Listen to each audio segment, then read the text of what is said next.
So yun guys, sa wakas nakita rin natin na malapitan itong mga naglalakihang windmill ano.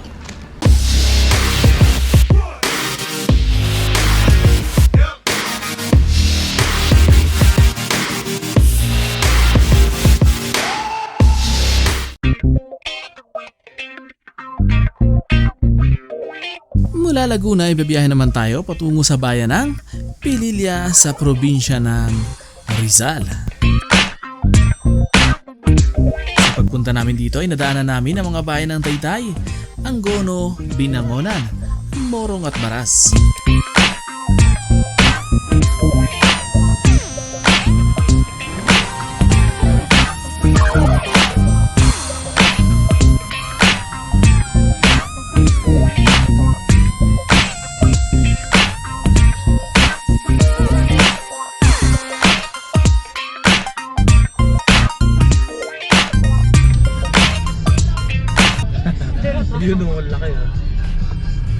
Mula dito ay makikita na ang mga naglalakihang wind turbine.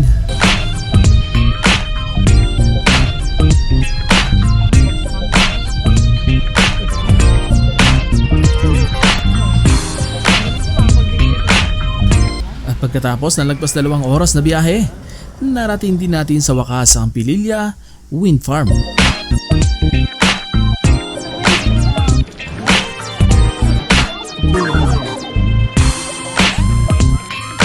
Ang bawat isa nito ay may taas na 125 metro.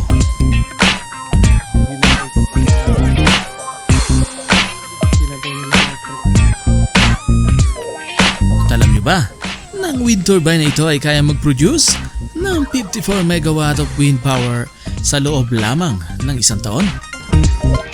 At nagbibigay ng kuryente sa higit kumulang 66,000 kabahayan sa Metro Manila. Ang proyektong ito ay inumpisahan noong taong 2013. Taong 2016 naman ito ng pinasineyahan.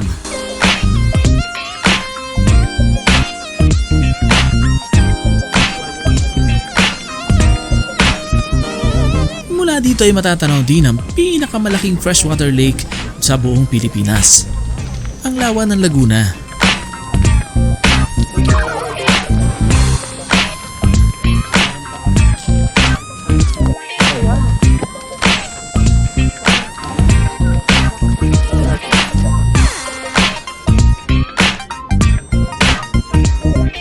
Bukod sa mga nagagandahang tanawin, ang mga naglalakihang windmill ang isa sa mga dahilan upang puntahan at maging tourist spot ang lugar na ito.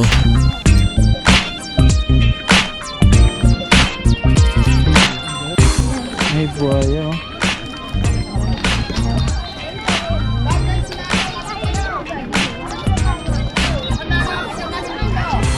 Baby buhaya.